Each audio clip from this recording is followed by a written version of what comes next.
ำละลูกหลานได้มันบ่อยบ่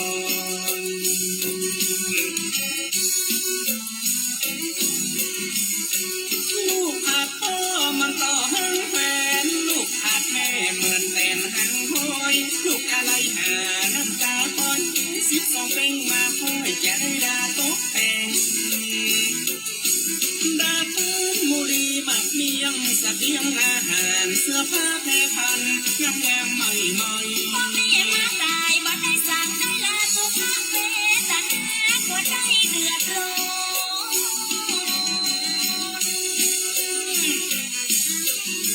วางจิตวางใจอย่าลงได้น้องก้อนมาถูกกลางลูกห้องบ่ได้โป่งใจปั่นอย่ามาเป็นคนได้มืดมนสติลูกขออโหสิที่ผิดการกระทำกรรมแน่กรรมห้ามฆ่าห้ามฟันผิดบ่เถียงแม่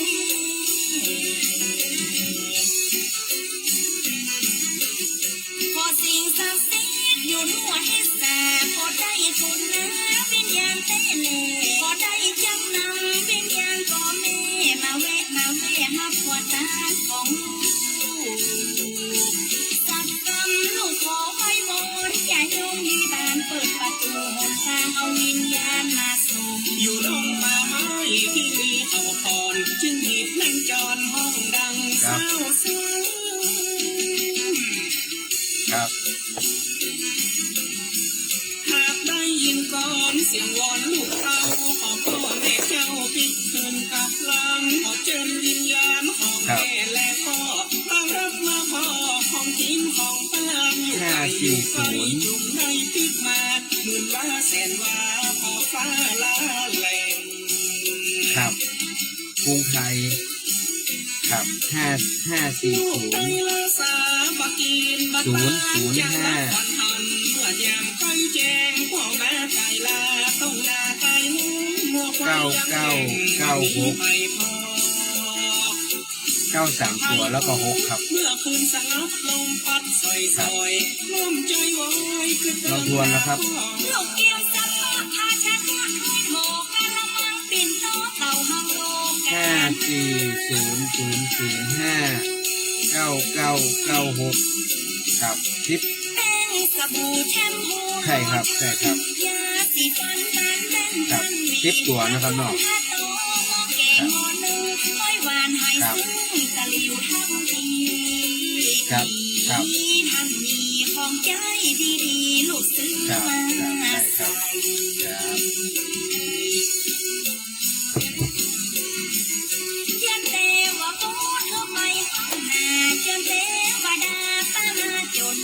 มาถ่ายภาพเก่าแล้วมาเอาภาพใหม่เข้าของเครื่องใจจำไว้ผู้ยาปานอ่านลูกหลานคนได้ไทยบักอินบักการดวงวิญญาณท่านจะแจ้งจะได้ผู้พเวตนาอยู่ป่าจ้าเมืองผีของกินล้ำดีปัดตกถึงโอ้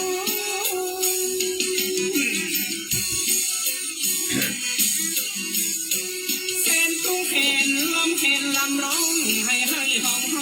บ่ได้กินยังเฝ้าทองระมานหาลูกหลานตานเขารอรับผ่านเขาตัวเจ้าเอ่ยชื่อนามลูกเปิ้นลูกตัวครอบครัวไผ่มันรองรับของตานข้าเปิ้นหลังน้ำยา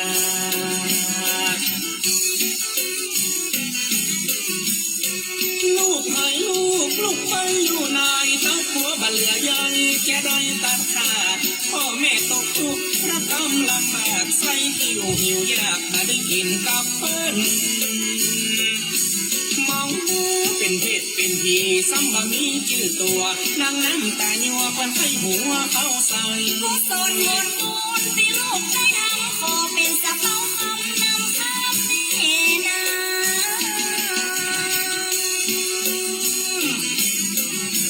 ขอดวงวิญญาณข้ามพ้นถึงฟังบุญกินบุญตานส่งขึ้นสวรรค์ดวงวิญญาณจงได้รับการแล้วปันโชคลาภปันเงินปันคำอ๋อครับเข้ามาแล้วครับแม่นั่นลำยังเริ่มงอกงามอย่าตกต่ำอย่าแย่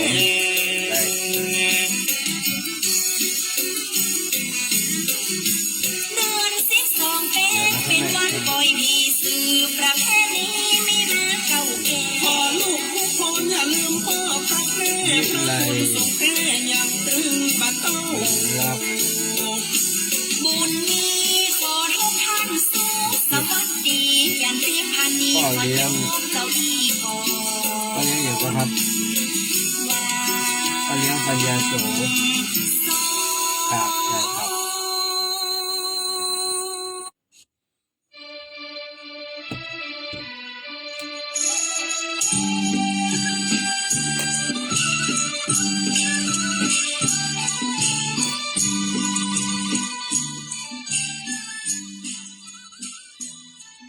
พ่อแม่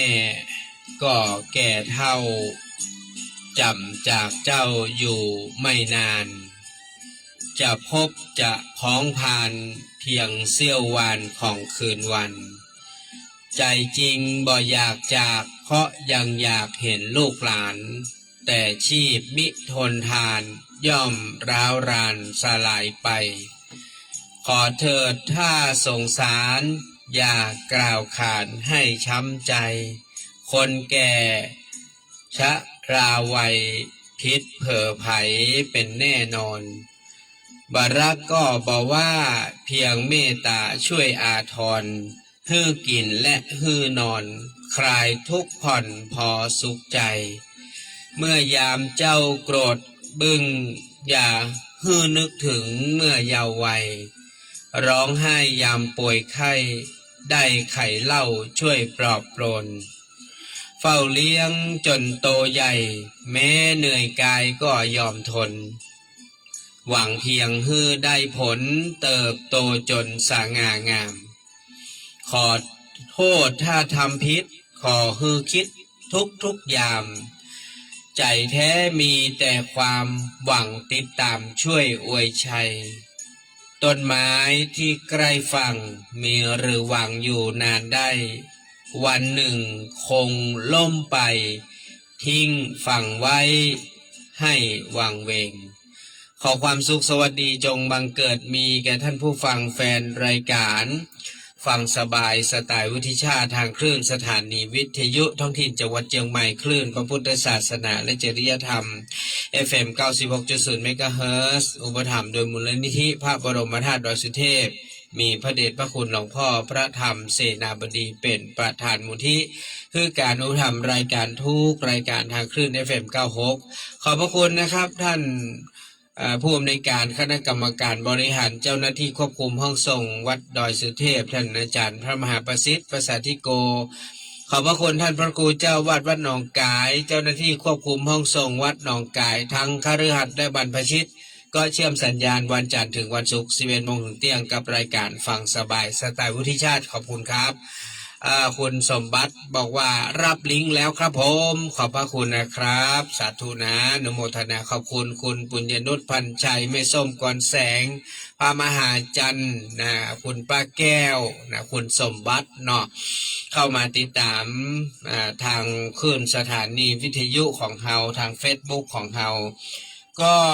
ก่อนอื่นก็ต้องขออนุโมทนาขอบคุณนะครับสำหรับท่านผู้มีจิตเจตนาได้ตั้งจิตตั้งใจเป็นบุญเป็นกุศลในการได้ร่วมทำบุญนะครับอย่างเมื่อเช้านี้ก็ได้รับข้อความนะครับจากทางคุณปี้ประภัสสรภาติกุลศิลาพร้อมครอบครัวได้ร่วมตาลนึ่งก๋วย600 บาทอุทิศป้อบุญชูคุณแม่จินดาเรือนคำและก็ญาติพี่น้องที่ได้ล่วงลับดับขันก๋วยที่2ของคุณดิเรกภาติกุลศิลาพร้อมครอบครัวก็อุทิศถึงกับป้อธานินแม่พิเฮียงภาติกุลศิลาญาติพี่น้องที่ได้ล่วงลับดับขันรวมเป็น2ชุดนะครับ 1,200 บาทนอกจากนั้นก็ได้รับข้อความปัจจัยจากคุณแม่นงนุชไคล้งามคุณสายทานดอกจันพร้อมด้วยญาติพี่น้องก็ได้เป็นเจ้าภาพนึ่งก๋วยนะเพื่อที่จะอุทิศบุญให้ป้อเรือนแม่ชุ่มใจไคล้งามแล้วก็คุณป้ามนเทียนไคล้งามนะครับแล้วก็ร่วมทำบุญสลากโจกโดยแล้วก็ มุทิตาหลวงพ่อตัวยอันนี้ก็ต้องกราบขอบพระคุณคุณแม่นงนุชไข่งามคุณสายทานดอกจันตัวเนอร์นอกจากนั้นก็ตะกี้นี้ได้รับโทรศัพท์มาจากคุณยายวิทันปัญญาโสคุณสุรินทร์ปัญญาโสวิไลลักษณ์ปัญญาโสได้ร่วมทำบุญนึ่งก๋วยนะ600 บาทอุทิศกับป้อเลี้ยงปัญญาโสนะครับที่ได้ล่วงลับดับขันธ์อันนี้ก็ขออนุโมทนา นอกจากนั้นก็มีวันก่อนก็มีทางคุณแม่จันสีป้อนันปับพัดดวงแสงพร้อมลูกเต้าก็ได้ร่วมบุญสลากโจกมา200 บาทนะครับนอกจากนั้นก็มีในส่วนของทางคุณปิยุพินธงเชื้อคุณพัชนกธงเชื้ออันนี้ก็ร่วมนุ่งกวย600 บาทอุทิศป้อบุญแม่วิรถธงเชื้อที่ได้ล่วงลับดับขันธ์แล้วก็มุทิตากับหลวงพ่อตัวยแล้วก็หอมสลากโจกตัวยรวมเป็น1,000 บาทอุทิศไว้ภายภาคหน้าแม่แสงล่าขันดีนะอันนี้พร้อมด้วยลูกเต้าครอบครัวก็ร่วมสลากนึ่งก๋วยสลากโจกแถม100อุทิศกับป้อสุพลขันดีนายนิรันดร์ขันดี นอกจากนั้นก็มีในส่วนของป้อวัฒนาแม่เพ็ญพจน์ปิ่นแก้วพร้อมลูกเต้าก็พร้อมลูกหลานได้ร่วมบุญสลากโจกไว้200แล้วก็มุทิตาหลวงพ่อโดย200 บาทคุณยายจันดีคุณพี่ที่ตายานีหมอกเมฆอันนี้เปิ้นก็ร่วมบุญไว้1 ก๋วยเนาะจำนวน600 บาทนะครับแล้วก็อุทิศนี้บอกว่า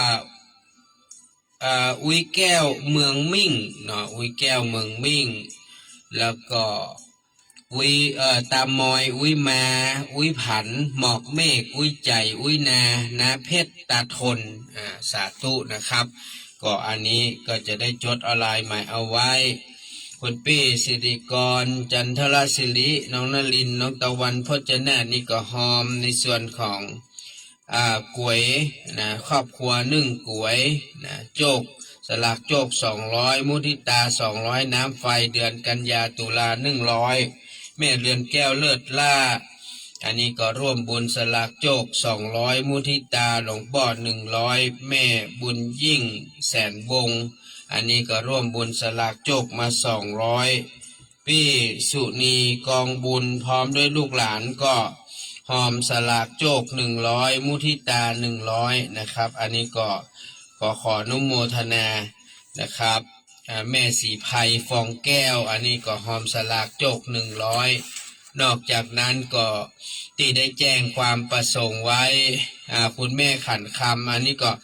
มีนะครับแม่ขันคำนี่บุญชูหอมสลากโจกตัวเนอร์300 บาทโอนเรียบร้อยแล้วเนาะแม่เนาะก็วันที่7 กันยาเปิ้นจะมีอายุครบ88นะครับนอกจากนั้นก็คุณแม่ฟองนวลแก้วจิโนพร้อมลูกหลานก็แจ้งไว้1 ก๋วย600 บาทถ้าโอนแล้วแจ้งกับเนื้อครับเนอแม่เสาคำแม่อุ้ยเสาคำนางสาวกัญจนาธนันชัยไอ้นิพันธ์ทองรักอันนี้ก็แจ้งมาสลากก๋วย600 บาท1 ก๋วยหอมสลากโจก300อันนี้ก็จะอุทิศให้ป้อสมนางสาวสุพรธนันชัยป้อไอ้ทองรักนอกจากนั้นก็จะมีคุณแม่เกษรชัยวุฒิพร้อมด้วยเต้าครอบครัวก็หอมสลากโจก300คุณยายสุภาอุปนันท์สลากโจก200พร้อมลูกหลานแม่สีนวลรันจวนสลากโจก100คุณพี่สุบินมีแก้วพร้อมด้วยลูกเต้าแล้วก็ไอสุรินทร์เสวยราชอันนี้ก็จะหอมในส่วนของทางก๋วยสลากก๋วย1 ก๋วยมุทิตาโดยสลากโจกโดยหอมกระถินโดยอันนี้ก็ขออนุโมทนานะครับสวัสดีครับครับโอนมาแล้วนะแม่นอสาธุเนอร์จ้าแม่ทำอย่างพ่อมก็ ครับครับครับ ครับ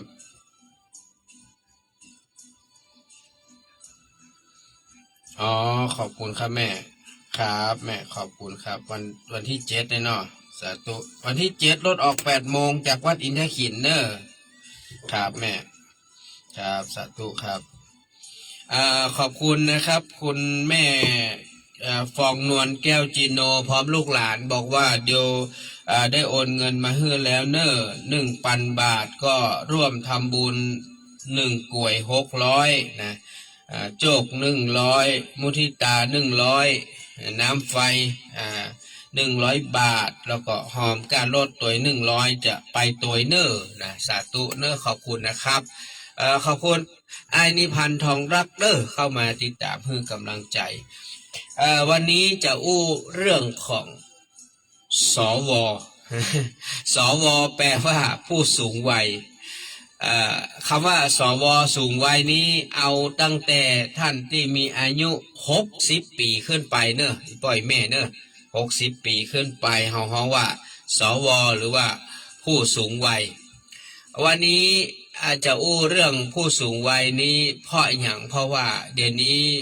ประเทศไทยของเราเนี่ยเปิ้นบอกว่ามีผู้สูงอายุนักขึ้นเรื่อยๆแล้วก็จะนักไปดิกๆนะ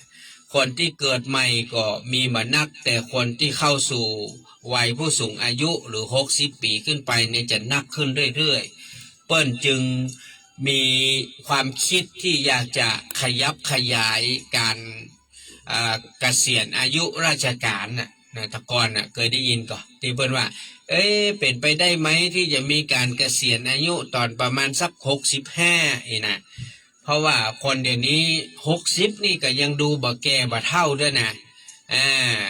สัก65ได้ไหมเนี่ยนะเกษียณอายุราชการนี่นะ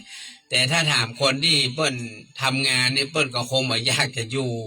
ต่อไปแหม5 ปีเนี่ยมันก็เหนื่อยเนาะมันต้องเป็นบางตำแหน่งบางหน้าที่เนาะอย่างคุณหมออย่างเงี้ยเนาะเนี่ยคุณหมอนี่น่าจะจำเป็นเพราะว่ามันกว่ามันจะผลิตหมอขึ้นมาได้แต่ละคนนี่มันต้องใช้เวลา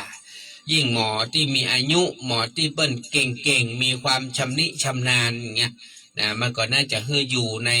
โรงพยาบาลต่างๆเพื่อที่จะเป็นคุณหมอที่ปรึกษาอาจจะไม่ต้องไปใช้งานเปิ้นนักนะเพื่อเป็นตำแหน่งคุณหมอที่ปรึกษาของหมู่หมอทั้งหลายอย่างเงี้ยนะถึงแม้ว่าเกษียณไปแล้วก็มีโต๊ะทำงานให้เปิ้นนะเพื่อเปิ้นได้มีบทบาทหน้าที่ในการที่จะช่วยแนะนำหรือช่วยบอกช่วยสอนให้กับหมอทั้งหลายที่เป็นรุ่นน้องเป็นรุ่นลูกรุ่นหลานอย่างเงี้ยนะมันก็น่าจะดีนะเพราะเป็นอาจารย์หมออย่างเงี้ยนะอันนี้ก็มาอู้ถึงเรื่องของคนที่มีอายุ60ขึ้นไปเนี่ยนะท่านผู้ฟังเปิ้ลบอกว่ามันจะมีเรื่องของการเปลี่ยนแปลงในเรื่องของร่างกายอาจจะร่างกายมันใจมาเมินนะเนาะ60 ปีนะมันก็ชำรุดทรุดโทรมไปตามกาลเวลาเรื่องสมองเนี่ยสมองนี่ก็ใจนักเนอะคนอายุ60นี่มันใจมา60 ปีใจนักบ่นักผมว่า60 ปีขนาดผมเนี่ย50น้อยๆบ่ได้ผมยังล้าเลยสมองผมเนี่ยบางวันนี่นะท่านผู้ฟังเขาบอกมันอยากทำงานมันอยากทำงานเลยนะท่านผู้ฟังเขาบอกเนี่ยผมถึงบอกว่าคนที่มีอายุ60โดยส่วนมากเปิ้นเลยเกษียณกันอย่างงานวุฒิชาตินี่เหมือนกันนะถ้า60ก็ถ้าจะเกษียณเหมือนกันนะครับประมาณ 7-8 ปีตั้งหน้านี่นะก็ถ้าจะเกษียณตัวเก่าเหมือนกันเพราะว่าพอเรา60แล้วนี่สมองมันถ้าจะล้าไปละท่านผู้ฟังนะเนี่ยมันน่าจะเป็นอย่างนั้นแล้วก็เรื่องของอารมณ์ของคนที่มีอายุนี่มันมี2 พวกหนึ่งนี่เป็น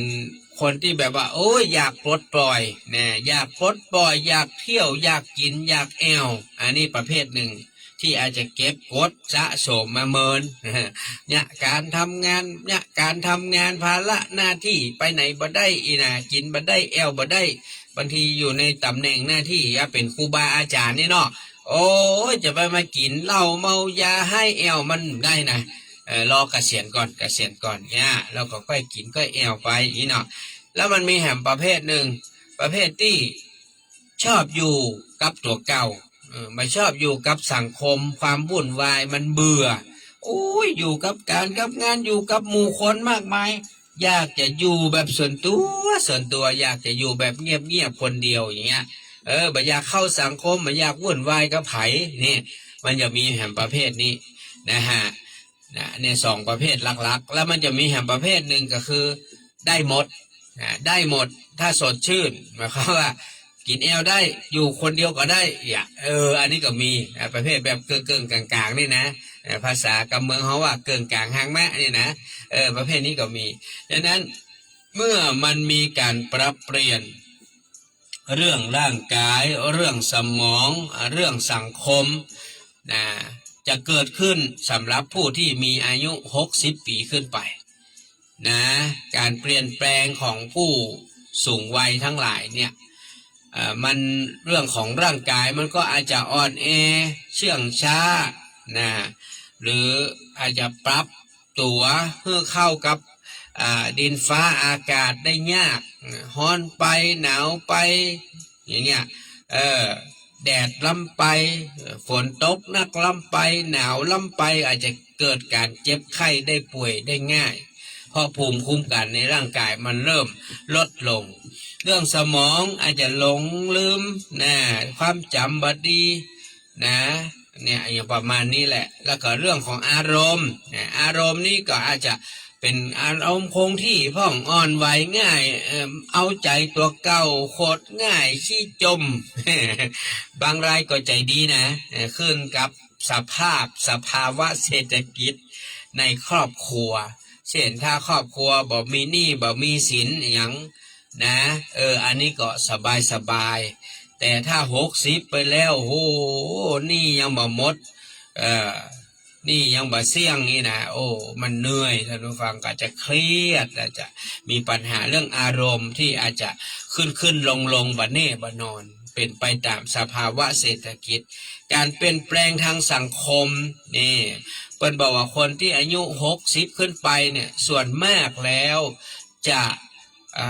เสาะหาเพื่อนหาฝูงเก่าๆเนี่ยมันก็จะเริ่มน้อยไปพ่องละ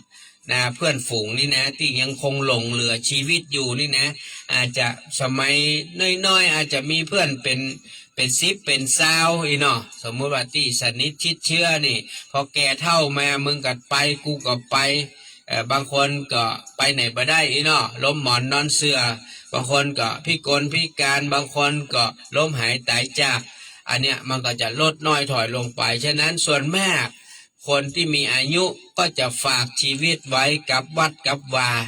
กับหลักธรรมคำสอนของแต่ละศาสนาหรือบางคนก็อาจจะเลี้ยงลูกเลี้ยงหลานสมัยเลี้ยงหลานเนาะเลี้ยงหลานน้อยคือกับลูกกับเต้าอยู่บ้านอยู่จองเป็นคนเฒ่าเฝ้าบ้าน เป็นคนเฒ่าเฝ้าบ้านประมาณที่แหละเนาะเหมือนอย่างที่เราเคยได้ยินที่ว่าที่เพิ่นเล่าเป็นเรื่องเล่าว่าเฮาไปขออายุจากลิงจากหมาจากโน่นจากนี่อย่างประมาณนี้นะมันพอวัย60เนี่ยมันก็คือบ่ค่อยไปไหนละเนี่ยใครอยากอยู่กับบ้านบ่ค่อยอยากไปไหนนะอยู่กับลูกกับหลานมันก็เพลิดเพลินบันเทิงใจดีนะอย่างเงี้ยนะความบ้าเวความง่อมความเหงามันก็ค่อยๆดีขึ้นนะมันมีหลานน้อยเนาะน่าฮักน่าจังกำลังวัยน้อยๆอายุบักกี่ขวบนี่นะทีนี้ปัญหาที่ปะนับก็คือในวัยของผู้ที่เป็นสวก็คือ1เรื่องของสุขภาพร่างกายบ่ค่อยดี2เรื่องของจิตใจนะก็คือความวิตกกังวลเป็นห่วงลูกเต้าเหล่าหลานจะบ่เลี้ยงดูพอกอยหรือว่ากลัวโดนทอดทิ้งนั่นแหละ3ก็คือเรื่องของ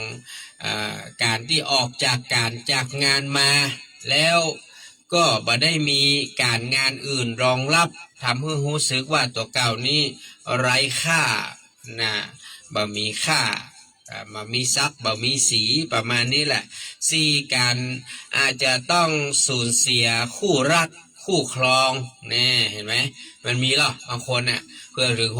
60เมียตายละไปเหียผัวตายละไปเหียอย่างเนาะหรือญาติมิตรพี่น้องลูกหลานนะล้มหายตายจากทำให้เกิดความว้าเหวประการที่5คือการถูกทอดทิ้งครอบครัวปัจจุบันนี้มันเป็นครอบครัวเล็กว่ามันจะเป็นครอบครัวใหญ่เหมือนสมัยก่อนนี้เปิ้นจะอยู่ด้วยกันหมดพ่อแม่อยู่หลังนี้มีลูกมีครอบครัวแปลงบ้านแหมหลังต่อกันไปอยู่ในบริเวณใกล้เคียงกันในหมู่บ้านเดียวกันเต็มที่ก็อาจจะอยู่ต่างตำบลต่างอำเภอแต่เดี๋ยวนี้มันไม่ใช่เดี๋ยวนี้มันก็ไปเป็นครอบครัวย่อยก็คือแยกไปอยู่ต่างจังหวัดพ่องบางคนก็ไปอยู่ต่างประเทศพ่องเมื่อน่ะหลายเดือนหลายปีถึงจะปีกมายื้อมาใจพ่อแม่เหตุเตื้อหนึ่งเพราะว่าเป็นปัญหาเรื่องของการแยกกันอยู่จากพ่อแม่ลูกเต้ามันไม่ได้อยู่ด้วยกันทำให้ผู้สูงอายุทั้งหลายมีความเปล่าเปลี่ยวเดียวดายหดหู่มาได้รับการดูแลเพื่อนฝูงก็บ่ค่อยจะมีหรือแม้กระทั่งลูกเต้าเอาพ่อแม่ไปอยู่ตัวไปอยู่หมู่บ้านจัดสรรไปอยู่ต่างบ้านต่างจองบ่มีเพื่อนป้องสหายบ่มีกู้อู้อันนี้ก็มีเหมือนกันทำให้คนเฒ่านั้นกลายเป็นซึมเศร้ากลายเป็นโรคง่อมโรคเหงาข้อที่6เปิ้นบอกว่าผู้สูงอายุมักจะคิดแต่ในเรื่องอดีตที่ผ่านมาความสูญเสียความผิดหวังผิดพลาดต่างๆนะครับแล้วก็คิดมาจนถึงปัจจุบันก็เกิดความหวาดกลัวบางอย่างคือเรื่องราวมันเกิดขึ้นในอนาคตเนี่ยที่มันจะตบไปสู่ลูกสู่หลานอย่างเงี้ยอันเนี้ยคนเฒ่าก็จะคิดอย่างนี้ท่านผู้ฟังทีนี้การปรับตัวเนี่ยมันก็จะมีวิธีการก็คือเตรียมใจยอมรับความสูญเสียว่าเป็นธรรมชาติของวัยที่มีอายุ60ขึ้นไปเนี่ยมันอาจจะสูญเสียสมรรถภาพทางร่างกายลูกหลานอาจจะต้องแยกจากไปมีครอบครัวจะต้องถูกทิ้งให้อยู่ตามลำพังคนเดียวนี่นะบางทีผัวตายละเมียตายละเนี่ยนะครับประการต่อมาก็คือเรื่องของบ่ควรคิดถึงอายุที่มันล่วงเลยหรืออดีตที่เฮารู้สึกว่ามันผิดหวังบ่สมหวังแล้วทำให้เกิดความวิตกกังวลใจก็คืออายุมันจะผ่านไปต่อใดก็จ้างผมเคยได้ยินอีแม่ท่านหนึ่ง เปิ้นอู้ให้ฟังว่าโอ้อีแม่มาสนใจขอให้กินอิ่มนอนอุ่นมันจะตุ้ยก็จ้างมันประมาณกินอิ่มนอนอุ่นหุ่นบะเกี่ยวประมาณตุ้ยก็เป็นหยังมันจะได้ไปเอาผัวเอาอย่างละรู้นี่อันนี้เปิ้นคือเปิ้นแยกกับสามีตั้งแต่เมินนานตั้งแต่ลูกน้อยเปิ้นก็เลี้ยงลูกเปิ้นส่งเสียลูกเปิ้นปัจจุบันนี้ก็ลูกเต้าก็ปีกมาดูแลให้เงินให้ทองให้เปิ้นอยู่ดีสบายเปิ้นก็เลยบ่คิดหยังเพราะว่าขอให้มีกินเหียมีที่รับที่นอนเวลาเจ็บป่วยบ่สบายก็มีเงินไปหาหมอแค่นั้นแหละบ่เป็นหยังลูกอยู่กรุงเทพหลานน้อยบ่มีก็บ่เป็นหยังนี่เพิ่นว่าสนใจใจชีวิตที่มีเหลืออยู่เนี่ยให้มีความสุขเพิ่นว่านะอยากกินหยังก็ได้กินอยากไปไหนก็ได้ไปจะไปวัดก็ได้ไปจะไปกินไปตานหรือจะไปแอวที่ไหนก็ได้ไปแค่นี้ก็มีความสุขแล้วประมาณประการต่อมาอย่าไปคิดว่าอายุทำให้คนอื่นเลิกเคารพตัวเฮาอายุทำให้คนอื่นเลิกเคารพมาใจเนาะคนที่มีอายุเนี่ยเปิ้นจึงบอกว่าเป็นผู้ผ่านการงานการ อยู่การกินมาเป็นผู้มีประสบการณ์เป็นผู้มีทั้งวัยวุฒิคือมีอายุนักคุณวุฒิผ่านความรู้ต่างๆการงานต่างๆนะครับก็เชื่อว่าเฮาบ่ต้องไปห่วงเรื่องความจะเขาเคารพนับถือหรือไม่เนี่ยแต่ที่มันอยู่ที่อย่างมันอยู่ที่ว่าการประพฤติปฏิบัติตนมากกว่าถ้าเฮาประพฤติปฏิบัติตนดีเนาะเฮาอยู่ในศีลในธรรมเฮาเป็นคนที่บ่ทำอะไรอย่างที่มันบ่ดีมันที่ทำตัวเลวไหลบับมีแก่นมามีสารเนี่ยอันนี้อาจจะเป็นจริงที่เขาบอกเคารพนับถือเช่นคนมีอายุแล้วก็ยังกินเหล้าเมายาให้แอวเนาะกินเหล้าเมายาให้แอวทำตัวบ่เปิงบ่เหมาะกับคนเป็นผู้มีอายุอย่างนี้เขาอาจจะไม่ได้สนเรื่องอายุละเขาบอกเคารพนับถือเป็นเรื่องธรรมดาประการต่อมาเมื่อมีปัญหาก็ควรที่จะปรึกษาขอคำแนะนำจากคนที่เฮาไว้เนื้อเชื่อใจผมเชื่อว่าคนเฮาทุกคนมันต้องมีเพื่อนนะอย่างผมเองเนี่ยมีเพื่อนไหมเพื่อนรุ่นเดียวกันบ่ค่อยมี เพื่อนรุ่นเดียวกันบ่ค่อยมีส่วนมากผมมีเพื่อนรุ่นอายุนักกว่าเป็นทุเจ้าก็มีเป็นคฤหัสถ์ก็มีที่เป็นอีพ่ออีแม่ทั้งหลายเนี่ยบางครั้งผมก็มีไม่ใช่ว่าโอ้นานบุติชาตินี่มีแต่มาบรรยายธรรมมีแต่ฮือคำแนะนำคนอื่นทั้งคฤหัสถ์ทั้งตุพระสามเณรแต่ตัวเก่าบ่เคยปรึกษาไผเลยก็บ่ใช่นะผมก็ยังมีการขอคำแนะนำปรึกษาจากบุคคลที่เฮาไว้เนื้อเชื่อใจบางทีก็อายุน้อยก็มีเป็นน้องเป็นนุ่งก็มีบางคนก็เป็นคนมีอายุนักกว่าเป็นพี่เป็นอ้ายเป็นรุ่นพ่อรุ่นแม่เฮาก็มีนะครับไม่ใช่บ่มีดังนั้นคนเฮาเนี่ยเวลามีปัญหาเนี่ยเพิ่นบอกว่าปัญหามีไว้แก้ไม่ใช่มีไว้เก็บมันจะเอาไปเก็บไปไว้ดองไว้เก็บไว้ไม่ใช่ปัญหาทุกปัญหามันมีทางออกท่านผู้ฟังนะเพียงแต่ว่าเฮาอาจจะบ่หันทางออกของมันเพราะเฮามัวแต่มกมุ่นอยู่กับปัญหาเหล่านั้นเลยทำให้เฮาบ่หันแต่เฮาลองถอยออกจากปัญหามานะบางทีเฮาบ่ต้องไปใจคนอื่นก็ได้แค่เฮาตั้งสติแล้วเฮาก็ลองถอยออกจากปัญหามันก่อนว่าตอนที่เฮาเกิดปัญหาอย่างขึ้นกับเฮาปัญหาเรื่องหนี้สินบางคนนี่ถึงกับทำร้ายชีวิตตัวเก่านะทำร้ายชีวิตโอ้ยมีหนี้มีสินมีปัญญาไส้กูฆ่าตัวตายดีกว่าหวังว่าเดี๋ยวถ้าตายไปก็อาจจะได้ชาปนกิจเงินชาปนกิจเงินประกันชีวิตเงินอย่างว่าเดี๋ยวเขาก็ถึงจะไส้ถ้ามันไส้หมดก็ดีกะแต่เกิดมันไส้หมดมันเป็นหนี้เพิ่มขึ้นมาแล้วก็คนที่อยู่ต่างหลังจะได้เนาะมันเป็นการแก้ปัญหาที่มันบัดถูกนะการแก้ปัญหาที่ถูกก็คือถอยออกจากปัญหามาก่อนปัญหาเรื่องสุขภาพปัญหาเรื่องหนี้สินการกินการอยู่ครอบครัวภาระหน้าที่การงานคือเขาจะบอกว่ามันไม่มีปัญหาเป็นไปไม่ได้ท่านผู้ฟังเป็นไปไม่ได้นะปัญหานะมันมีลายล้อมตัวเฮา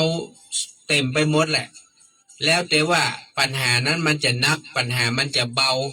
ปัญหามันจะเป็นเร่งด่วนหรือว่ารอได้ปัญหานะมันเกิดขึ้นตลอดนะถ้าเราคิดว่ามันเป็นปัญหามันก็จะเป็นปัญหาไปตลอดถ้าเราคิดว่ามันไม่ใช่ปัญหาแต่เราก็บ่าใจว่าวางใจนะก็พยายามที่จะแก้ไขนะไปเป็นอย่างเพิ่นบอกว่าแก้ปัญหาเฉพาะหน้าไปก่อนปัญหาเร่งด่วนพอขาดบาดตายเนี่ยเอามันก่อน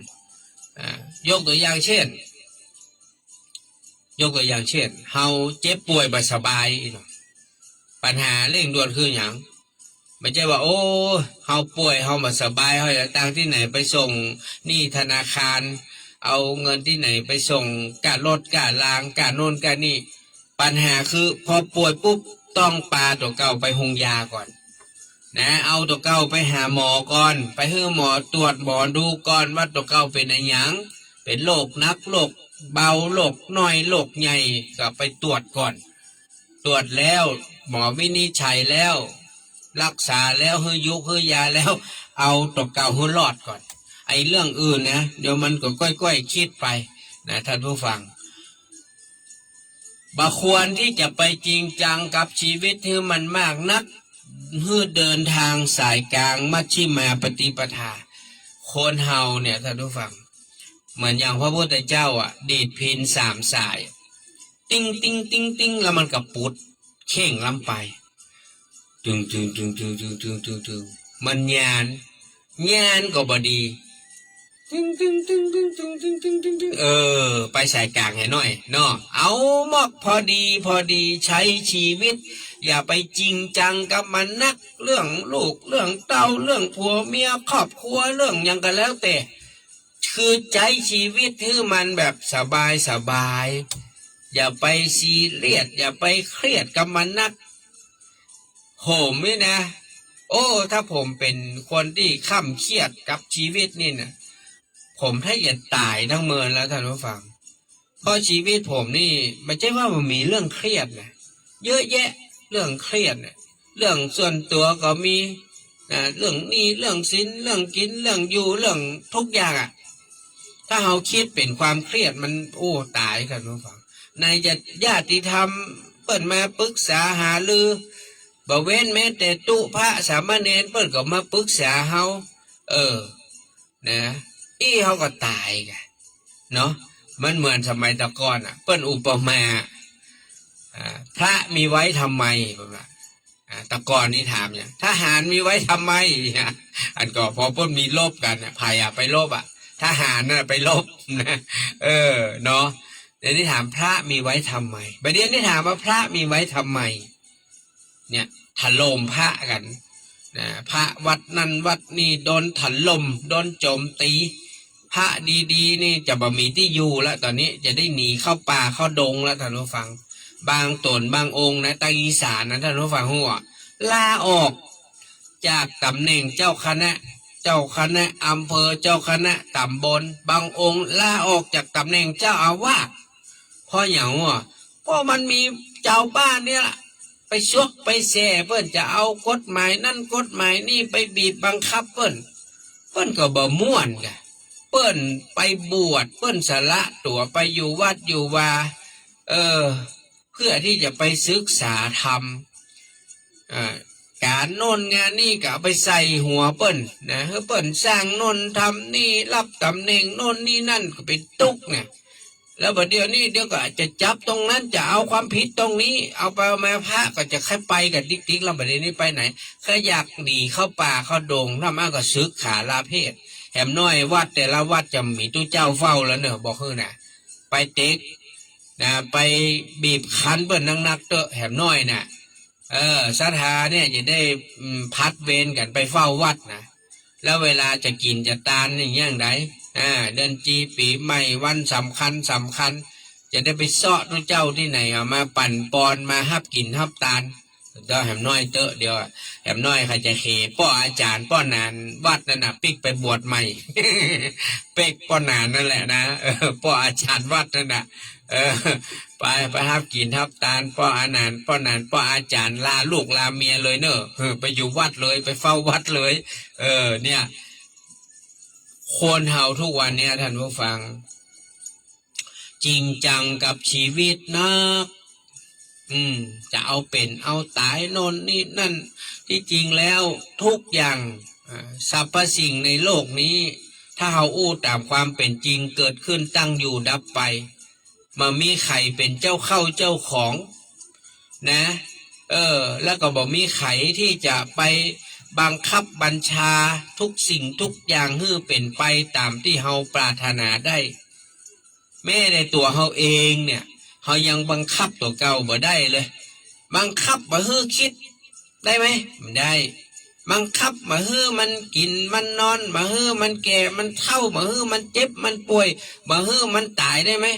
บังคับบ่ได้เฮาบังคับมันไม่ได้สักอย่างตรงเนี้ย เฮาปล่อยมันไปตามธรรมชาติของมัน ตามวัฏจักรของมันตามกรรมตามเวรของมันไป ใช้ชีวิตอย่างนี้ท่านผู้ฟังนะจึงต้องบอกว่าให้เดินทางสายกลางมัชฌิมาปฏิปทาพุทธเจ้าท่านว่านะดูแลสุขภาพอนามัยให้ถูกต้องนี่รับประทานอาหารที่มีคุณค่ามีโปรตีนนะมีวิตามินลดไขมันลงนักน้อยแล้วก็ต้องรู้จักปริมาณในการกินอันนี้เปิ้นอู้ถึงเรื่องอาหารการกินเนอะอาหารการกินนี่สำคัญคนแก่คนเฒ่านี่เปิ้นเน้นพวกผักพวกผลไม้งดพวกเนื้อสัตว์โดยเฉพาะสัตว์ใหญ่สัตว์ที่เป็นพวกสัตว์ใหญ่เป็นงัวเป็นควายเป็นสัตว์ใหญ่แม้กระทั่งหมูนี่เหมือนกันนะโดยเฉพาะปกติว่าถ้าคนมีอายุเนี่ยให้กินสัตว์ที่ถ้ามันจำเป็นต้องกินก็เช่นพวกปลาเนี่ยพวกอะไรอย่างที่มันเป็นสัตว์เล็กสัตว์น้อยนะอย่าไปกินสัตว์ใหญ่เนี่ยแปลว่านะมันย่อยยากโดยเฉพาะเนื้อทั้งหลายเนี่ยมันย่อยยากเนื้องัวเนื้อควายเนี่ยมันย่อยยากมันจะทำให้สุขภาพเราแย่ลงบางทีเรามีโรคภัยในร่างกายตัวไอ้พวกเนื้อทั้งหลายเนี่ยมันไปช่วยทำให้โรคภัยนั้นมันกำเริบเสบสารเนี่ยเพราะเธอกินพักที่มันมีกากมีอย่างนี้เนาะมีใยมีกากกินผลไม้ก็ต้องดูนะบางชนิดกินได้บางชนิดกินมาได้สำหรับคนมีอายุหรือพักเหมือนกันพักบางประเภทกินได้พักบางประเภทกินมาได้ท่านก็ต้องดูตัวถ้าเขากินอย่างไปแล้วโอ้ยมันถ่ายล้ำไปอันนี้ก็บ่ควรกินกินอย่างแล้วโอ้ยมันบาถ่ายเลยอันนี้ก็บ่ควรกินเห็นไหมต้องดูตัวเก่าตัวแต่ละคนมาเหมือนกันร่างกายของคนแต่ละคนมาเหมือนกันต่อให้เป็นพ่อแม่ลูกกันมันก็ต้องเหมือนกันร่างกายมันจะเหมือนกันขอบคุณนะฮะแม่อภรพิทักษ์รัตนันท์ไอ้ขชนดวงไทยคุณจันคำเสมอกันขอบคุณนะครับต่อมาเพิ่นบอกว่าการออกกำลังกายให้เหมาะสมกับวัยออกกำลังกายแล้วก็มันไปหาหมอตัวเพิ่นว่าตรวจสุขภาพปีละครั้ง2 ครั้งประมาณนี้อันนี้สำหรับคนที่เปิ้นมีกำลังนะแต่คนบ่มีกำลังทรัพย์อย่างเฮานี่ก็อาจจะปีละเตื้อได้ก็ดีนะถ้ามาได้แต่ก็2 ปีเตื้อก็ดีนะอันนั้นเพิ่นให้ดูแลแต่การออกกำลังกายปล่อยแม่คนอายุ60ตู้ไปจับไปดึงไปล่นไปทำอย่างที่มันนักแรงเหมือนคนอายุ30-40บ่ได้ครับคน30-40ไปออกกำลังมันคนอายุ10 ปลาย20 ปลายได้ไหมบ่ได้ครับต้องออกกำลังตามวัยตามอายุตัวเก่าเนาะเราลองสังเกตดูกันอย่างผมสมัยตะก่อน30 ปลาย40โอ้โธ่ยาการนี่พ่มพ่ำบ่เดียวเหรอตัดหญ้าในสวนถนนหนทางรอบบ้านเดี๋ยวเสร็จมาเอาแล้วแขนนี่ปวดไปหมดละหมูคิงแล้วนี่เริ่มชาไปหมดละเนี่ยเห็นไหมเพราะเขากำเครื่องนะตัดไปตัดมาตัดไปตัดมาโอ้ยมันล้าเจ็บหลังเจ็บเอวเห็นไหมเนี่ยไอ้อย่างกระจ้างที่มันเกินอายุเฮานะมันก็จะต้องระวังประการต่อมาเรื่องการพักผ่อนปล่อยแม่เหยพักผ่อนหย่อนใจหาความเพลิดเพลินทำงานอดิเรกเล็กๆน้อยๆไปวัดไปวาศึกษาศีลธรรมกรรมฐานเอาพอดีพองามเหมือนอย่างพี่หนานวุฒิชาติจัดเนี่ยนะปีที่12ละที่วัดอินทขินวันเสาร์นะครับทุกวันเสาร์13 นาฬิกาถึง16 นาฬิกาบ่ายโมงถึง4 โมงแรงจัดแบบสบายบ่เอาเป็นเอาตายเดิน15นั่ง15เดินซาวนั่งซาวเอาสบายผ่อนคลายรีแลกซ์เนอะสนใจก็มาได้นะฟรีเนอะฟรีเฮาได้เก็บสตังค์นะมีแต่ที่เฮาชำระหนี้ส่งมาได้ การปลูกต้นไม้การตัดหญ้าทำนู่นทำนี่เล็กๆน้อยๆเนาะหาเวลาพักผ่อนหย่อนใจไปนั่งตามสวนสาธารณะพ่องเนาะพอเปิ่นนั่นพอเปิ่นนี่เปิ่นเล่นนั่นเล่นนี่พอเปิ่นไปเนาะพยายามผ่อนคลายรีแลกซ์นะให้ชีวิตตัวเก่ามันมีสีสันพ่องเนาะประการต่อมาเปิ้นบอกว่าในขณะที่ยังทำงานมีรายได้ก็ต้องออมไว้พ่องนะเพื่อเอาไว้ใช้จ่ายในยามแก่เฒ่าชราจะได้บ่ลำบาก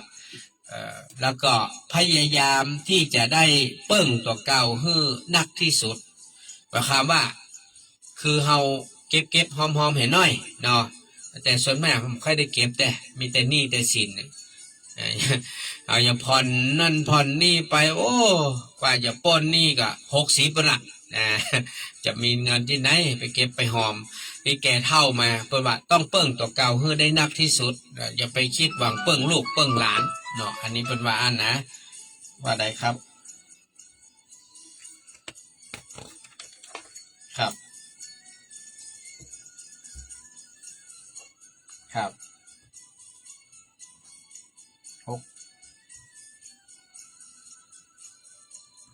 พอล่าทาทองอันนี้ของคุณแม่ยังครับครับได้ครับครับถ้าโอนแล้วก็แจ้งแม่เก่านะแม่นอครับก็อนุโมทนากับคุณแม่จันฟองทาทองพร้อมลูกหลานนะครับแจ้งมาว่าขอร่วมบุญสลากกวย1 กวยอุทิศปอล่าทาทองและก็ผู้ล่วงลับทั้งหลายเนาะแล้วก็ทำบุญสลากโจกโดย200 บาทขอบพระคุณนะแม่เนอไอ้นี้ข้อต่อมาก็คือเรื่องการบักเก็บตั๋วหรือว่าแยกตัวเก่าอยู่ตามลำพังอันนี้มันจะเป็นเรื่องของอะไรอย่างก็เรื่องของโรคซึมเศร้าสวัสดีครับครับผมผมจัดรายการไม่ได้ไปไหนต้องเข้าสถานีครับเข้าสถานีฉะนั้นท่านผู้ฟังทั้งหลายก็เลยพูดถึงว่าการที่เรา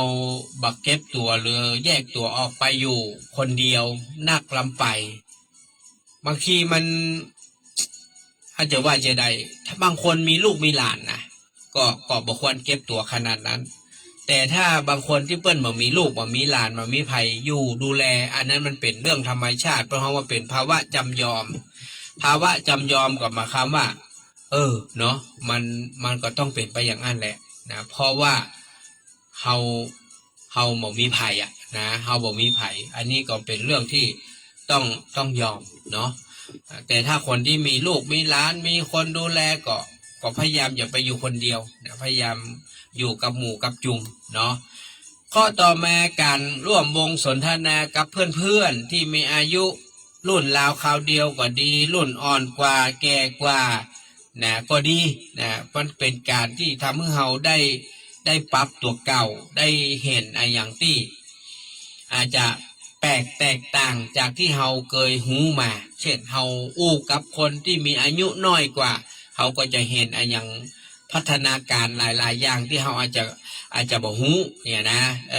ประสบการณ์ใหม่ๆที่เขาบ่เคยฮู้เคยหันหรือเขาอู้กับคนที่อายุนักกว่าคบคนที่มีอายุนักกว่าบางครั้งเขาก็จะได้ฮู้หลักการวิธีการในการดำเนินชีวิตการใช้ชีวิตต่างๆนะว่าจะได้จะวางใจจะทำให้ชีวิตของเราเก่านั้นมีความสุขแล้วมันมาเกิดความคับข้องมองใจคับข้องมองใจหมายความว่าเขามีกู้นะอู้ก็คนหนุ่มคนน้อยอู้คนแก่คนเฒ่าได้หมดได้หมดอันนี้ก็เป็นสิ่งที่ดีอย่างหนึ่งการยอมรับตัวว่าเป็น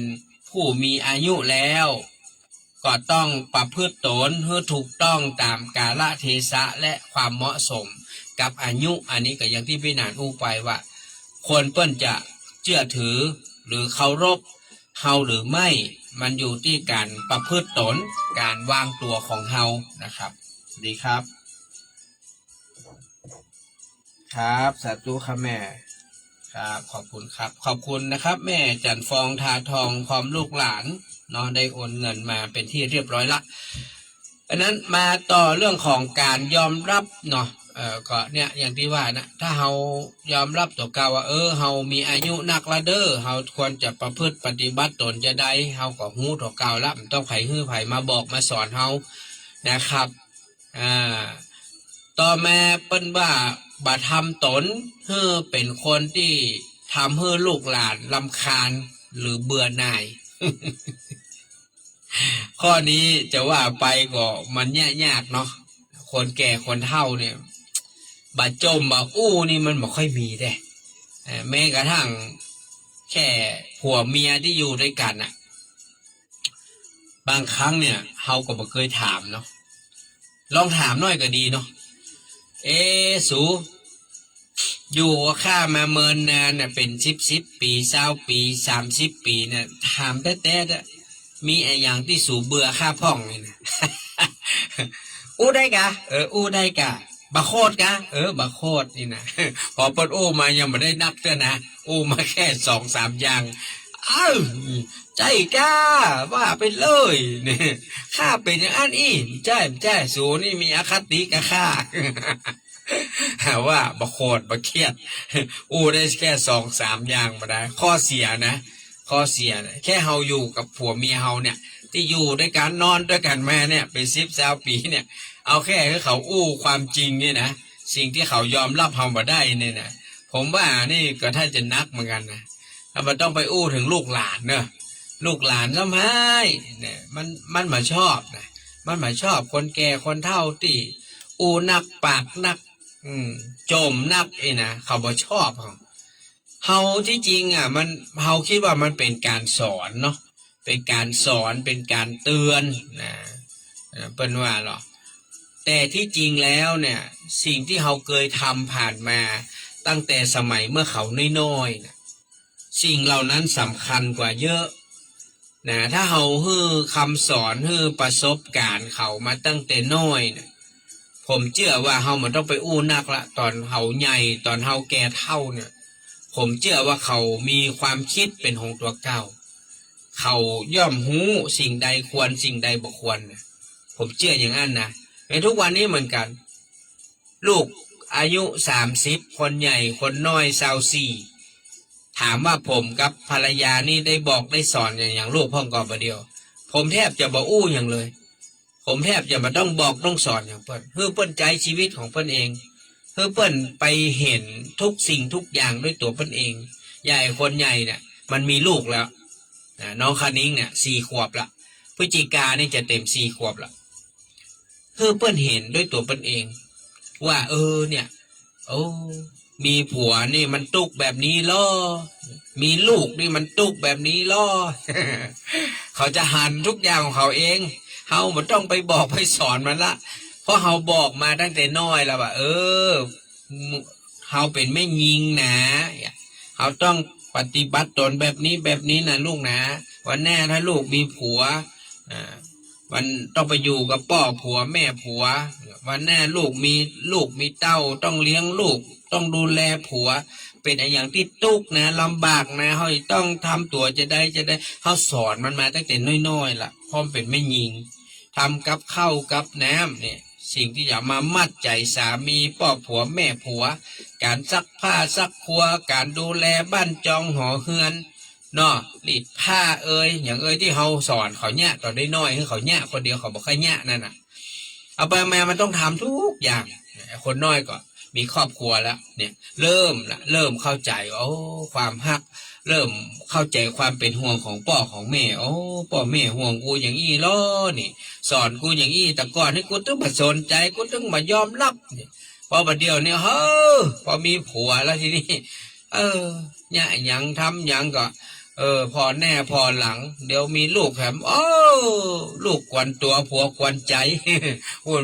วายเนี่ยเห็นไหมเริ่มจะหันว่าสิ่งที่พ่อแม่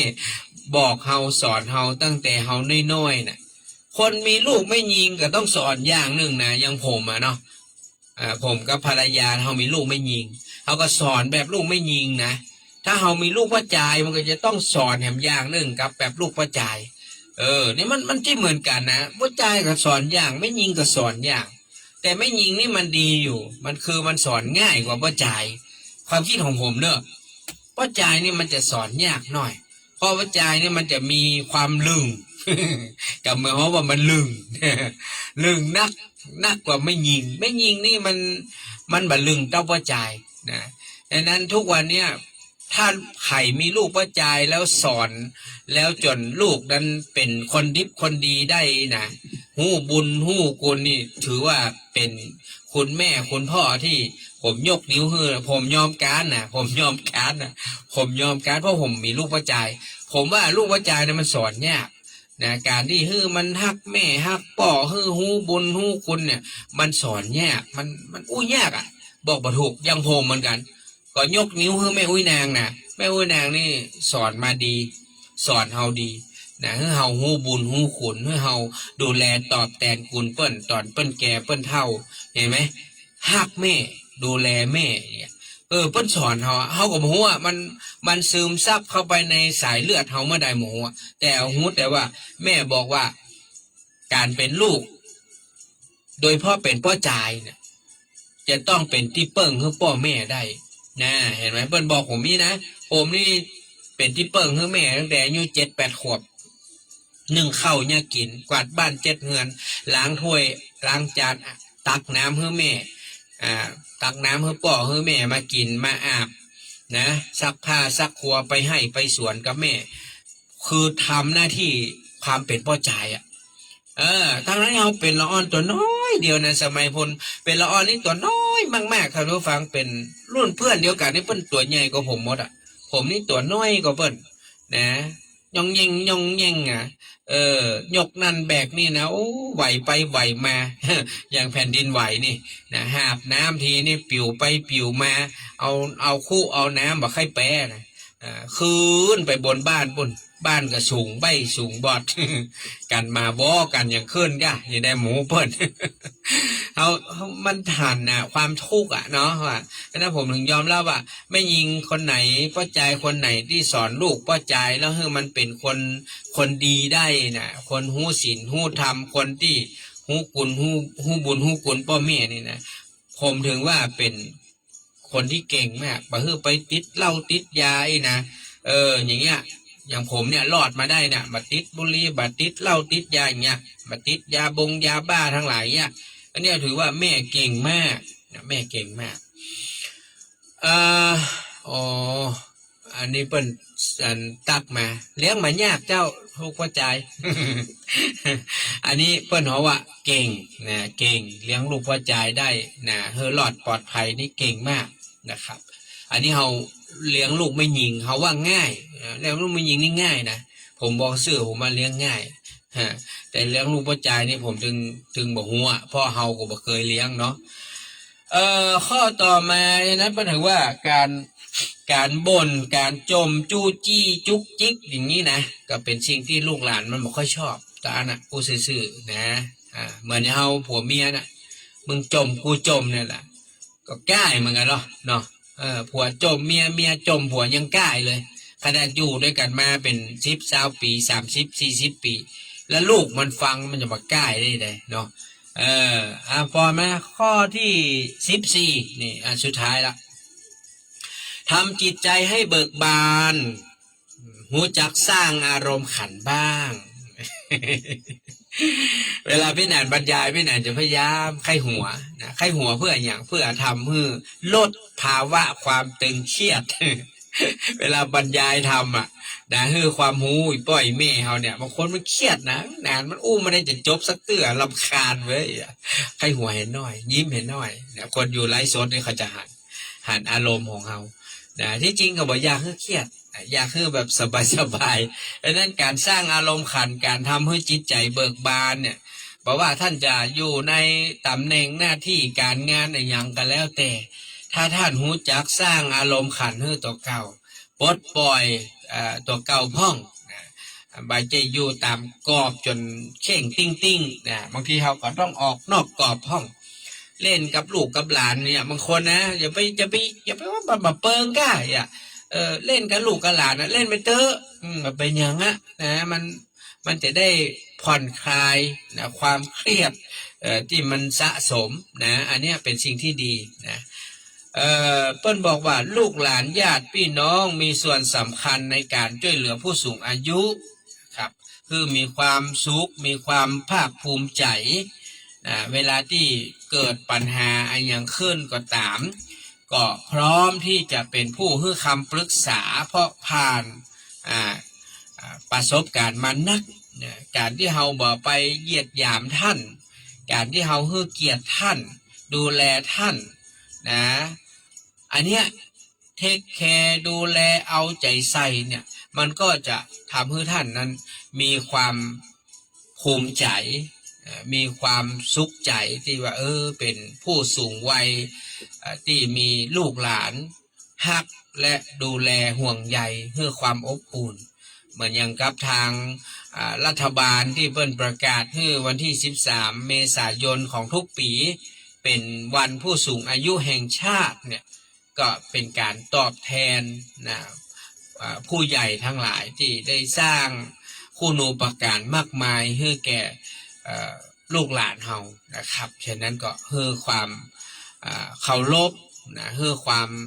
ช่วยเหลือกับท่านผู้สูงวัยทั้งหลาย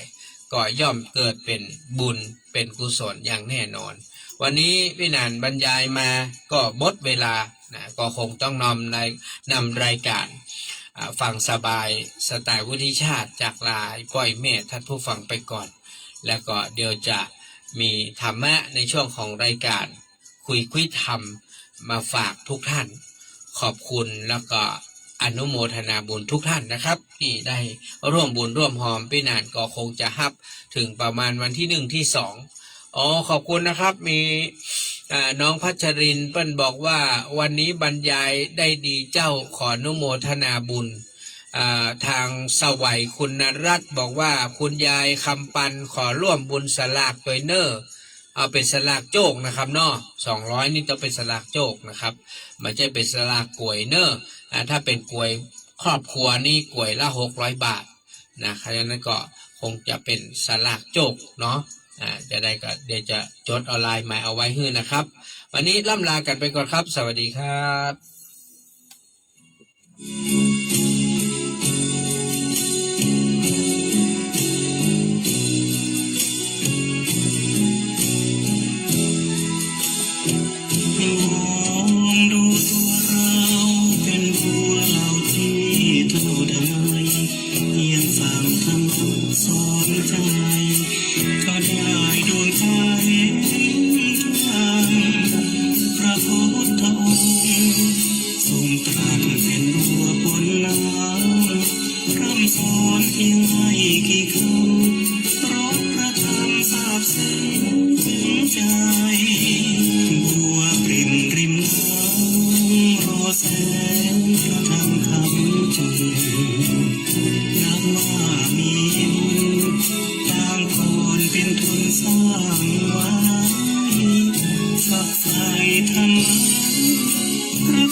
ตอนนี้มันมีบุญที่ดาหลวงพ่อแล้วก็มี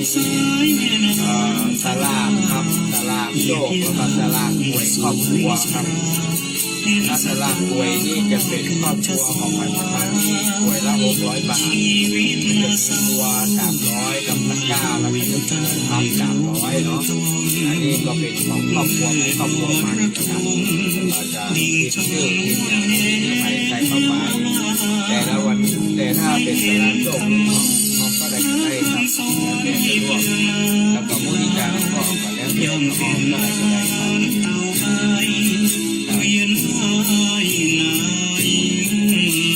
ได้ครับใช่ครับ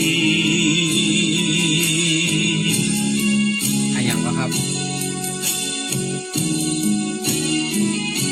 ก็คือ เนี่ยตลาดกล้วยนี่แหละครับที่เราเป็นตะกร้านี่แหละ600 บาทนี่เป็นของครอบครัว